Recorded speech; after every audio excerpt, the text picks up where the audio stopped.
أما بعد فأعوذ بالله السميع العليم من الشيطان الرجيم بسم الله الرحمن الرحيم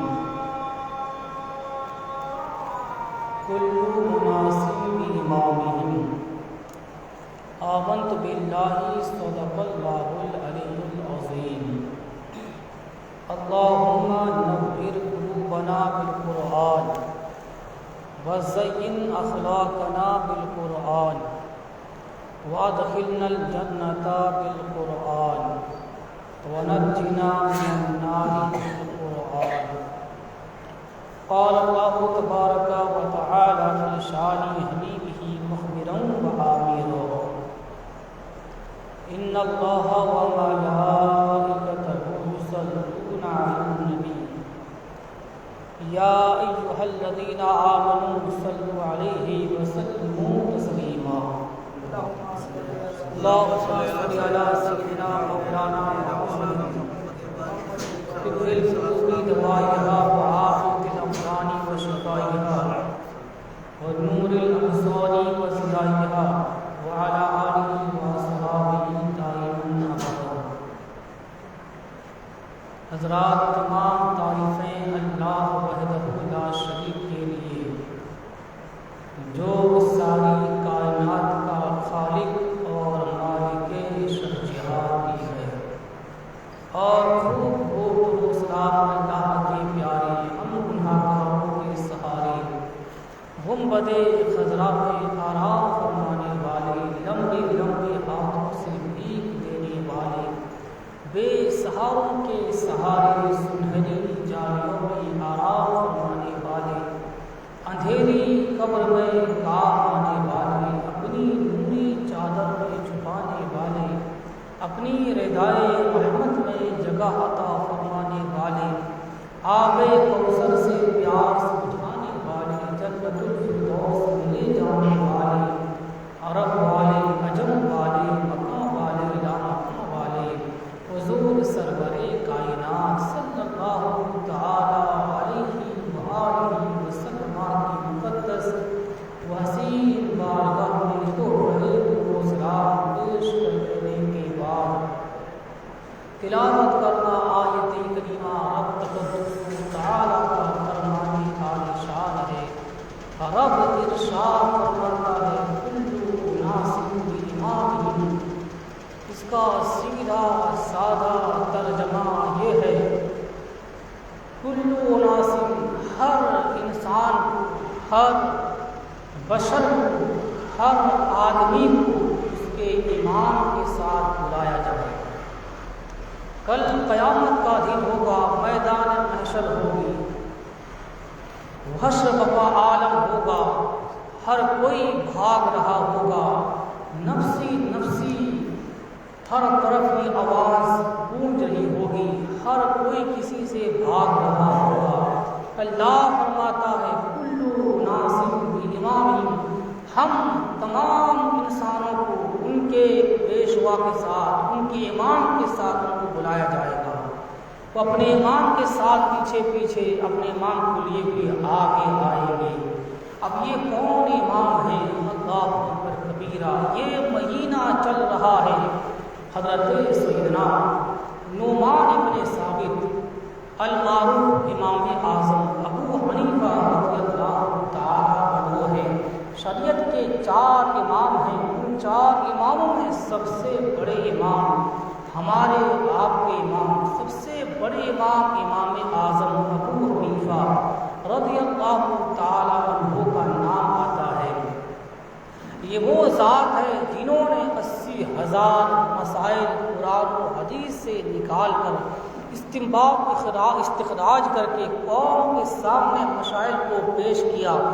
آج ہم نماز پڑھتے ہیں، فجر پڑھیں، ظہر پڑھیں، عصر پڑھیں، مغرب پڑھیں، عشاء پڑھیں، یہ سارے اصول، ضابطے، قانون، کیسے پڑھنا ہے، کس طرح پڑھنا ہے، کہ تمام تر باتیں امام اعظم ابو حنیفہ رضی اللہ تعالی عنہ نے اپنی کتابوں میں انہوں نے لکھا اور سمجھایا.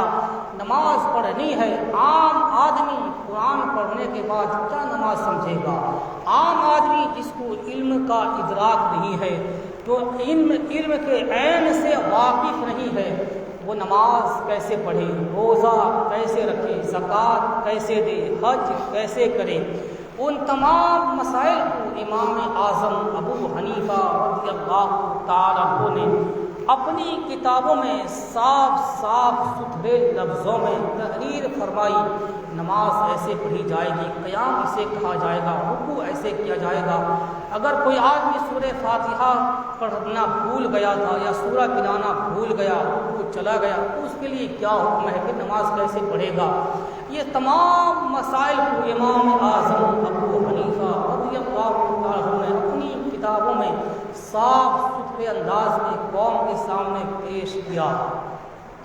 اتنے مسائل آئے سامنے، ان کی زندگی میں تمام مسائل کا جواب آپ نے بر وقت دیا۔ آپ اس وقت آنکھ کھولتے ہیں، آپ کی زندگی پر کچھ مختصر میں تبصرہ کروں گا تاکہ اللہ کی ان محبوب بندوں کی پاکیزہ روحانی برکتیں، ان کی ذکر کی خوشبوؤں سے ہمارے قلوب منور و مجلہ ہو جائیں۔ ان کی صاف ستھرے وجود مسعود کی برکتیں اللہ ہمیں بھی عطا فرمائے۔ انہیں فقہ کی جو دولت ملی، اس فقہ کی برکت ہمیں بھی مل جائے۔ اللہ ان کے صدقے ہماری مغفرت فرما دے۔ امام اعظم ابو حنیفہ رضی اللہ تعالیٰ عنہ اپنے وقت کے جلیل القدر تابعی گزرے ہیں۔ شریعت کے 4 امام ہیں، مگر ہمارے امام اعظم ابو حنیفہ رضی اللہ تعالیٰ عنہ ہے۔ اللہ کا اتنا بڑا ان پر کرم ہے، یہ وقت کے تابعی ہوئے۔ حضور کی حدیث ہے ترمذی شریف میں، امام ترمذی حدیث لاتے ہیں، وہ حدیث پاک اس میں لاتے ہیں۔ امام ترمذی اپنی کتاب حدیث پاک کی مشہور زمانہ کتاب صحاح ستہ کی ایک کتاب ہے، امام ترمذی اپنی کتاب ترمذی شریف میں لاتے ہیں۔ حضور نے ارشاد فرمایا، جس نے مجھے دیکھا اور میرے دیکھنے والوں کو دیکھا، اللہ اس پر جہنم کی آگ حرام کر دیتا ہے، اس پر جنت واجب ہو جاتی ہے۔ یعنی حضور فرماتے ہیں، جس نے مجھے دیکھا، میرے دیکھنے والوں کو دیکھا، اللہ تعالیٰ اس پر جنت حلال کر دیتا ہے، واجب کر دیتا ہے، یعنی وہ یقینی جنت میں جائے گا، اس پر دوزخ حرام کر دیا جاتا ہے۔ یعنی امام اعظم ابو حنیفہ رضی اللہ عنہ سن 80 ہجری میں انتقال کرتے ہیں، اور نبی کے صحابی جو آخری صحابی ہیں جو انتقال کرتے ہیں، وہ 110 ہجری میں انتقال کرتے ہیں۔ ان کا نام ہے ابو طفیل رضی اللہ تعالی عنہ ہے۔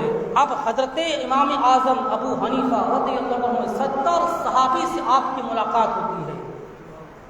70 صحابہ سے آپ نے مصافحہ کیا، ملاقات کی، معانقہ کیا، دعائیں دی، سلام پیش کیا، ان کی خدمت میں رہے۔ امام اعظم ابو حنیفہ رضی اللہ عنہ وہ ذات ہے کہ آپ نے وہاں اس زمانے میں آنکھ کھولی، اور آپ کو میں بتاؤں بڑی خوشخبری کی بات یہ ہے، ہم جس امام کے فالوور ہیں، ہم جس امام کی اقتداء میں چلتے ہیں، ہم جس امام کو مانتے ہیں، اس امام کے لیے میرے مصطفیٰ نے بشارت عظمیٰ سنائی، اور کیا خوشخبری ہے، اللہ اکبر کبیرہ۔ حضرت رسول پاک صلی اللہ تعالی علیہ وسلم نے اپنا لعاب دہن نکالا، عالم خرد و انبساط میں خوشی کی لہر دوڑی، رحمت مصطفیٰ جھوم اٹھی۔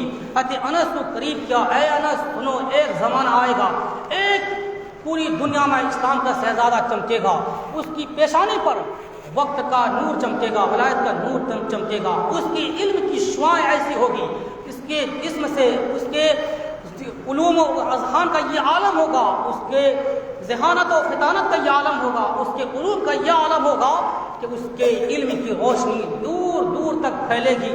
سنو اے انس، جب تم اس سے ملاقات کرنا، میرا یہ لعاب اس کو دے دینا۔ یہ میرے مصطفیٰ ہے۔ انس کے منہ میں اپنا لعاب دہن دیا۔ انس رضی اللہ عنہ اس وقت تک حیات میں رہے جب تک امام اعظم سے ان کی ملاقات نہ ہوئی۔ کوئی پوچھتا، انس تم کب تمہاری زندگی کافی طویل ہو گئی، ان کو اللہ نے 100 انہوں نے اللہ تبارک و تعالیٰ کی کی بارگاہ میں دعا کی تھی، اللہ مجھے اتنی لمبی زندگی دے کہ میں امام اعظم سے میری ملاقات ہو جائے۔ کوئی پوچھتا کہ آپ کی عمر اتنی لمبی ہے، آپ بڑھاپے کے عالم میں آ گئے، وصال کا کیا سوچ ہے؟ کہتے تھے کہ سنو مجھے موت اس وقت تک نہیں آئے گی جب تک میری ملاقات امام اعظم سے نہ ہو جائے۔ اللہ اکبر کبیرہ۔ کہتے انس رضی اللہ عنہ کہتے امام اعظم سے ان کی ملاقات ہوتی ہے، دعا رسول اپنا منہ سے نکالتے ہیں کہ میرے مصطفیٰ نے ایک موقع سے کہا تھا ایک ایسا چہرہ ملے گا، ایک ایسا خوبصورت چہرہ ہوگا، ایسا علوم عرفان رکھنے والا شخص تمہیں ملے گا، جب وہ نوجوان تمہیں مل جائے تو میرا لعاب اسے عطا کر دینا۔ اللہ اکبر کبیرہ۔ مصطفیٰ کے وہ لعاب حضرت انس کے جو منہ میں تھے اس کو نکال کر انہوں نے دیا۔ حضرت مولا علی رضی اللہ عنہ سے ان کے دادا حضور یہ ہمیشہ کے لیے یہ جب بھی راہ گزرتے ان کے حضرت امام اعظم کے دادا جب راستہ گزرتے مولا علی کے سے ملاقات کر کے گزرتے۔ ایک دن حضرت امام اعظم کے یہ دادا حضور سے حضرت مولا علی نے کہا کیا بات ہے، ملاقات کرتے ہو، محبت رکھتے ہو، عقیدت ہے، چاہت ہے، اسلام کب قبول کرو گے؟ اسلام قبول کر لو۔ انہوں نے کہا حضور اگر آپ نے کہہ دیا ہے اسلام قبول کر لیں پھر مجھے اسلام میں داخل کر لیں، کلمہ پڑھائیں، داخل اسلام کر لیں۔ حضرت مولا علی کے ہاتھ میں حضرت امام اعظم کے دادا حضور نے کلمہ پڑھا، اسلام قبول کر لیے۔ وقت کے بڑے جاگیردار، بڑے مالدار تھے، بڑے پیسے والے، بڑے جاگیردار تھے۔ ان کے دادا حضور سے دعائیں ملی۔ ان کے دادا حضور سے حضرت مولا علی نے کہا کہ سنو جاؤ تمہاری نسل میں ایک بچہ پیدا ہوگا، میں دعا کرتا ہوں اللہ اس کو بہت بڑا عالم بنائے اور اس کے علم کی روشنی پورے ملک میں، پورے اطراف و اقناف میں، پوری دنیا میں پھیل جائے۔